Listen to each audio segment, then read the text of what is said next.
Well, hey there everybody, welcome to another episode of Gideon's Tactical. Today we are checking out and going to do a field test of the Gerber Propel folding knife. Now, just to give you just a kind of disclaimer, as we go through this review, I just want to be super clear. I call this the Propel down range quite often as I'm talking through this review. And just to be very clear, this is the 420 high carbon version that we're going to be looking at today, and that is called the Gerber Propel. If you want the S30V version with the tan handle scales, you're going to be purchasing the Gerber Propel down range. So the down range is the S30V version, and the Propel, just the Propel, is going to be the 420 high carbon version. So you'll have to excuse some of my comments as I go through. I just call it the Propel down range. That is actually incorrect. The Propel down range is the S30V model. This is the 420 high carbon, and this is just the Gerber Propel. So let's go ahead, jump on into this field testing, see how this baby performs. You know, those serrations just tear right through this heavy-duty nylon rope. Boom. I just push. I'm not even tearing through them. I'm just pushing, and it cuts through. And then if you go to the plain edge, do a little bit of a pull, boom, goes right through it. That really nice, good tip. You're definitely going to be able to go through your nylon rope, webbing, molly, seat belts, whatever, with your Propel downrange. You know, tantos are not necessarily the best wilderness type of knives, you know, for wood processing, but you can see here that even with the serrations, if I go into those, I can get really thin shavings of wood.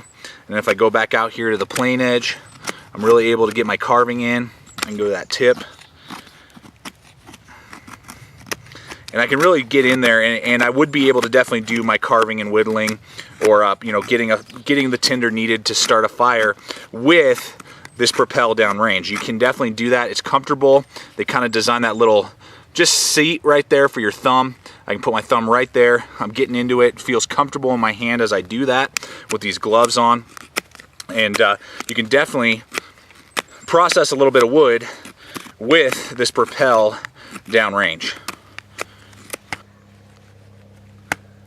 You can see as I stab with the Propel downrange, it's getting really deep in there, really nice strong tip with that tanto design, almost into kind of a drop point tanto. Very tough, durable.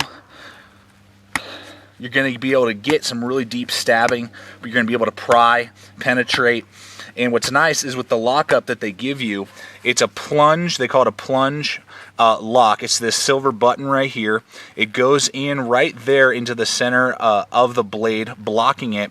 And then when you push it, you collapse the blade, and you're able to close it. So then you open it again, boom, whips out, and that plunge goes back into place. There is a little bit of blade play left and right, but none up and down. And you're basically gonna get the same blade play you would out of any kind of SOG open assist knife. But they give you that really nice star designed bolt to hold it into place with a really nice drill bit hole on the other side, so you can see the screw going in and out. Just really well designed lockup there. And you are definitely gonna be able to use this in a tactical format with the stabbing of it and the blade design of it. The only thing I would say is, as I'm stabbing in this reverse grip, if my thumb's up here, you know, and I've got it locked in, then I'm good to go. But because there isn't a lot of traction right here on either side, there's no jimping here, and there isn't a really deep finger groove, my hand is kind of starting to kind of go down. I really have to make sure that I got a really good grip on it, because otherwise I could accidentally slide down and really hurt myself. So the blade is designed really well for tactical, but I wouldn't say that the traction on the handle is. All right, let's take a second and look at the blade here. This blade is a modified drop point into a tanto design. That's the only way they come right now in these Propel downrange folders. It is 50% serrated, 50% of it is the plain edge. There is no plain edge version as of yet. Hopefully as years go on, they might make a drop point design, plain edge. Hopefully, if it sells well, which I believe it will, just like their LMF and their CFB and some of their other fixed blades out there, you know, this is definitely a higher end model. And I believe it will sell well, and hopefully they'll do some different blade designs. But you can see there, It has a saber grind, which is a plus as well. It's not hollow. That's a saber grind. Kind of got that unsharpened swedge again for really good stabbing and penetrating. And again, those serrations. I like these serrations because they're pretty shallow, so they're able to tear through materials really well, really easily. Whereas maybe some other more aggressive serrations, you know, that go really deep into the blade, are a little harder to resharpen, and they drag while you're pulling through man-made materials. Made in Portland, Oregon, USA. This is the 420 high carbon version, like we've already talked about. And just for 3.5 inches, great blade design, legal in most states that I know of, you know, that allow outdoor activity and open assist blades. So you can get really good reach, and just an overall, for what, if you like serrated tantos, it's a great blade design. All right, I want to take a brief moment and just talk about the different options that you're able to get with the Gerber Propel downrange. This is the open assist model. They do have an automatic model as well. The difference between the two would be that the open assist model that we see here has a thumb stud, and that's what actuates the blade. You have to, you close the knife. You got your thumb stud, you actuate it, boom, it opens up, and the open assist actuates and whips it out the rest of the way. The autos will not have thumb studs at all, and the button acts as an actuator as well as the lock. So you would push the button and they would whip out into place, which is cool if you're looking for an automatic knife, obviously. But for those of you who either can't afford it or you're not allowed to in your state, the open assist is also a great model with its, it springs out really nice. So that's one of the options. You can either get an auto or an open assist. This is the open assist model that we're looking at here today. And then the other option that I want to talk about is the blade steel. What we have here is the cheaper 420 high carbon model that we had before. So the Rockwell hardness is 57 to 59, which is a great Rockwell hardness for everyday use. You know, it's going to hold an edge for a good amount of time. It's going to be able to eat pretty easy to resharpen, so that's a plus. Or you can upgrade and get the S30V version for about $18 more. This right now is going to run you in late summer of 2013 is going to run you about $80, whereas the S30V version, which is Rockwell hardness of 58 to 60, so you're basically getting a little bit better Rockwell. Obviously, S30V is a much better steel than 420. And you know, you're gonna pay about $100 for the S30V model. So there's only about $20 worth of difference. And then the S30V model, as of this moment, you can only get with tan handle scales. The blade coating is the same black all the time, but the 420 is black on black, whereas the S30V model is black blade, tan handle. So I just want to talk about those, give you the difference between the two. You know, for $20 more, you might as well, if you like what you see here, and you know, as we go through this review, you're digging this blade, might as well just kick in the extra 18 to 20 bucks and get the S30V model.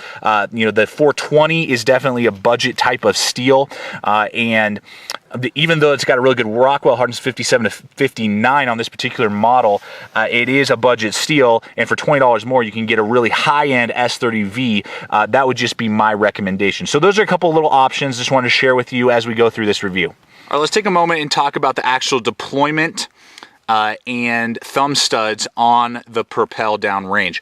You can see here that it has really well designed, pronounced thumb studs on either side. This is a totally ambidextrous blade, so you lefties out there are going to love it as well.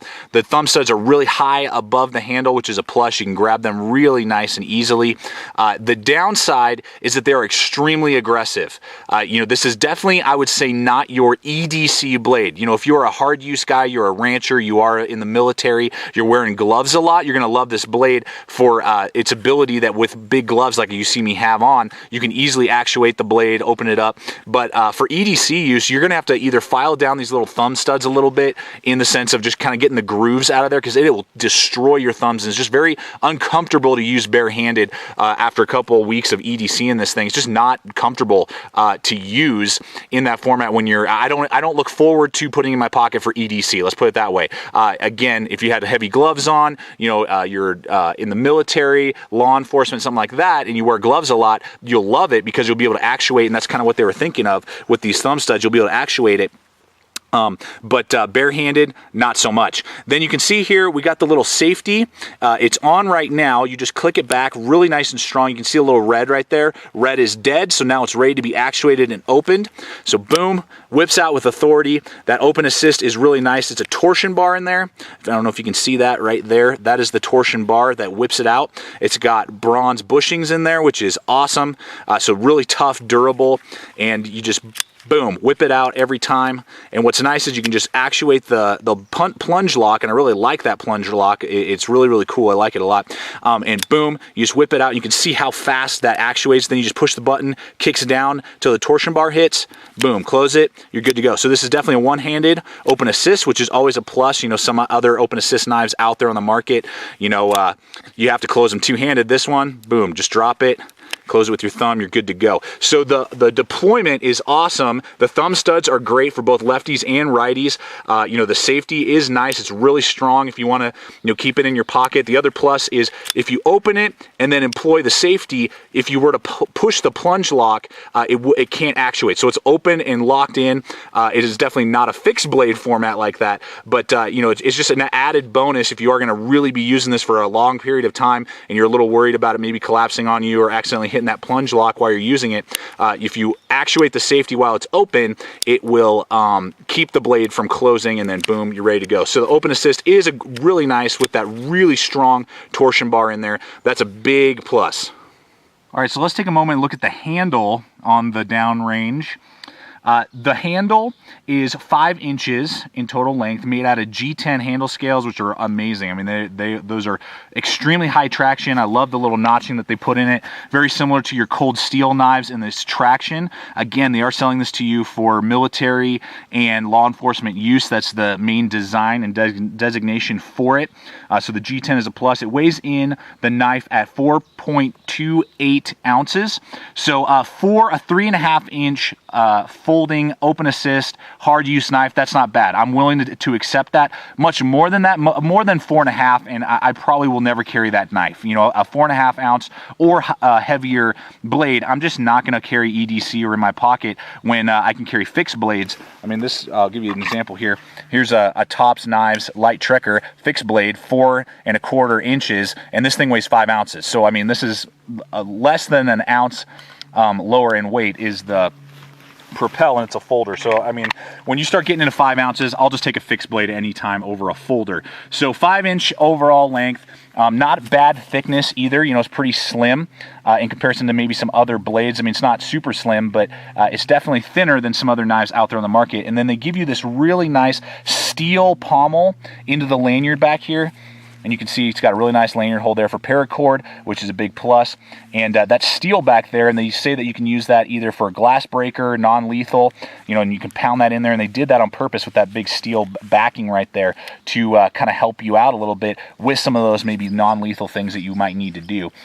So overall, and in your hand when you're holding it, it does fill out your hand really nice, really well. It's very comfortable, like we've seen.